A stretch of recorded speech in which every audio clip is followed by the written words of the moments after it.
नमस्कार दोस्तों, मैं राहुल आप सभी का एक बार फिर से स्वागत करता हूं आपके अपने YouTube channel one step up nothing is impossible में। दोस्तों, आज का जो टॉपिक मैं आपके लिए लेकर आया हूं वो है उत्तराखंड की भौतिक संरचनाएं, जलवायु एवं प्राकृतिक आपदाएं। इसको हम वन लाइनर में देखेंगे ताकि अभी केवल उन्हीं पॉइंट पे ध्यान दिया जा सके जो एग्ज़ाम पॉइंट ऑफ व्यू से हमारे लिए महत्वपूर्ण होने वाले हैं। तो ज़्यादा समय न लेते हुए आज का टॉपिक शुरू करते हैं। तो आइए सबसे पहले देखते हैं भौतिक संरचना। राज्य की देश में स्थिति उत्तर पश्चिमी है।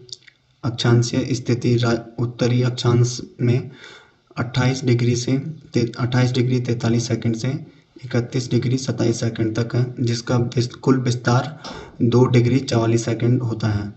ऐसे देशांतरीय स्थिति देखी जाए हमारी, तो वो पूर्वी देशांतर में 77 डिग्री 44 सेकंड से 81 डिग्री 02 सेकंड तक है, जिसका देशांतरी विस्तार 3 डिग्री 28 सेकंड होता है। कुल क्षेत्रफल की अगर हम बात करें तो हमारे राज्य का कुल क्षेत्रफल 53,483 वर्ग किलोमीटर है। अंतर्राष्ट्रीय सीमा की कुल लंबाई जो है ये 625 किलोमीटर है।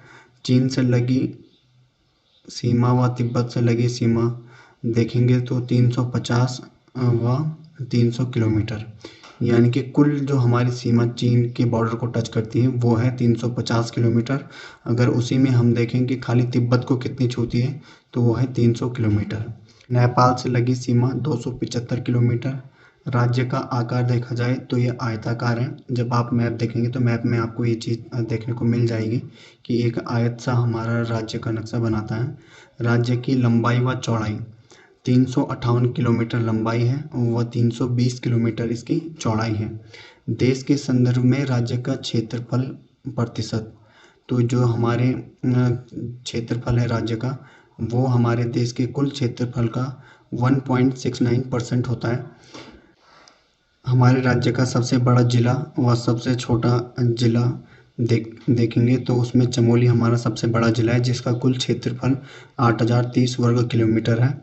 वह चंपावत सबसे छोटा जिला है, जिसका क्षेत्रफल 1766 वर्ग किलोमीटर है।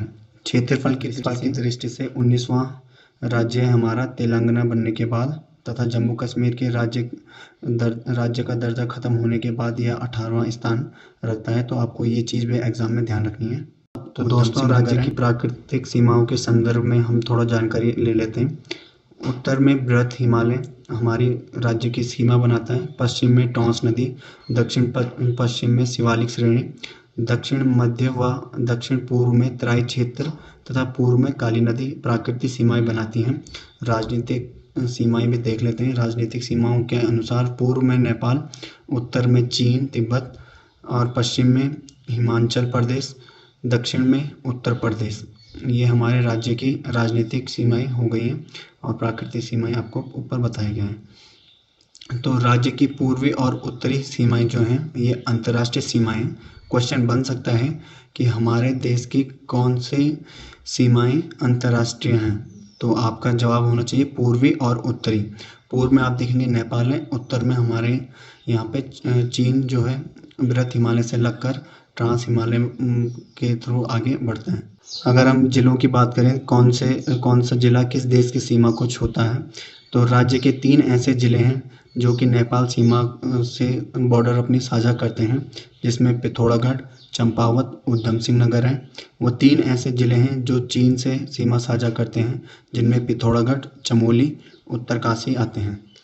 वहीं उत्तर प्रदेश से 5 ज़िले सीमा साझा करते हैं, जिनमें उधम सिंह नगर, नैनीताल, पौड़ी, हरिद्वार व देहरादून शामिल हैं। हिमाचल प्रदेश से 2 ज़िले सीमा साझा करते हैं, उत्तरकाशी तथा देहरादून। राज्य के सबसे उत्तरी व दक्षिण जिले देखें तो इनमें उत्तरकाशी सबसे उत्तरी जिला हो जाएगा व उधम सिंह नगर सबसे दक्षिणी जिला। राज्य के सबसे पूर्व व पश्चिमी जिले देखेंगे तो इसमें पिथौरागढ़ सबसे पूर्वी हो जाएगा व देहरादून सबसे पश्चिमी। पौड़ी एकमात्र ऐसा जिला है जो कि 7 जिलों से अपनी सीमा साझा करता है। ये बहुत ज़रूरी और महत्वपूर्ण प्रश्न है। यहाँ पे ये प्रश्न में बन सकता है कि पौड़ी किस इनमें से किस ज़िले के साथ सीमा साझा नहीं करता। तो इसके लिए एक बार मैं आपको मैप बता दूंगा और इसका आगे डिस्क्रिप्शन में मैं लिंक भी दे दूंगा कि मैप के थ्रू आपको कैसे ये जानने को मिलेगा। चमोली व अल्मोड़ा दो ऐसे ज़िले हैं जो कि 6 ज़िलों से अपनी सीमा साझा करते हैं। देहरादून 4 ज़िलों के साथ सीमा बनाता है। राज्य के पूर्णतः आंतरिक ज़िले, ऐसे ज़िले जो किसी देश के साथ या किसी राज्य के साथ अपनी सीमा साझा नहीं करते हैं। ऐसे भी 4 ज़िले हैं जिनमें टिहरी, रुद्रप्रयाग, बागेश्वर व अल्मोड़ा हैं। क्षेत्रफल की दृष्टि से इन जिलों का घटता क्रम, ये थोड़ा ज़रूरी और इम्पोर्टेंट होने वाला है आपके लिए। तो इसमें सबसे बड़ा क्षेत्रफल की दृष्टि से देखा जाए चमोली है, 8,030 जिसका कुल क्षेत्रफल है।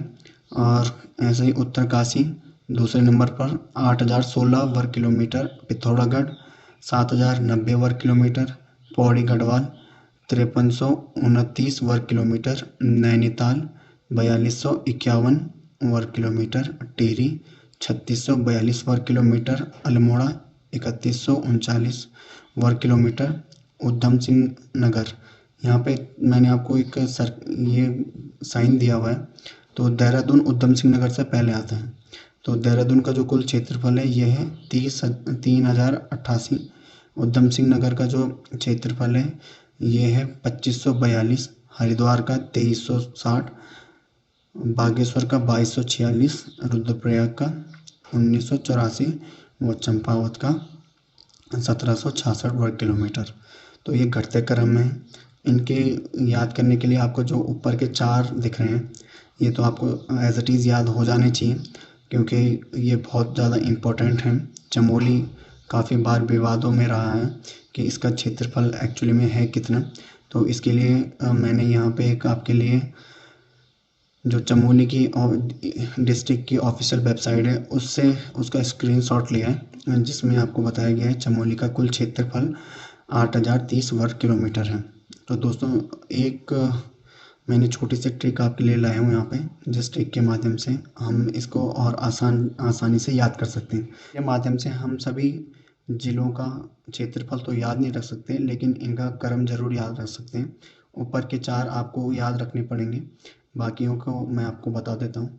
तो ट्रिक जो है ये छोटे ज़िले से बड़े ज़िले की ओर है। तो सबसे पहले आपको पता होगा कि चंपावत आता है, चंपावत को मैंने लिखा है चंपू।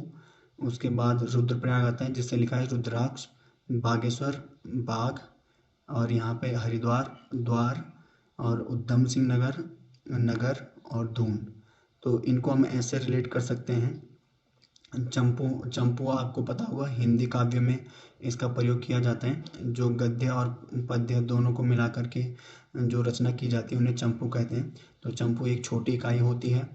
और इसके बाद रुद्राक्ष देखने में थोड़ा बड़ा होता है, बाघ रुद्राक्ष से बड़ा होता है देखने में, द्वार को आप देखेंगे तो बाघ से बड़ा होगा देखने में, नगर द्वार से बड़ा होगा, और उसके बाद दून जो होगा वो नगर से बड़ा होगा। तो आप देख सकते हैं ऐसे में आप काफ़ी इजी से इनको याद रख सकते हैं बढ़ते क्रम की ओर। तो थैंक यू गाइस, इसी के साथ आज हम अपना वीडियो यहाँ पे समाप्त करते हैं। आगे के लिए आपको भौतिक संरचनाओं में तथा जलवायु में अगला एक और वीडियो आएगा जिसमें आपको इसके बारे में जानकारी दी जाएगी।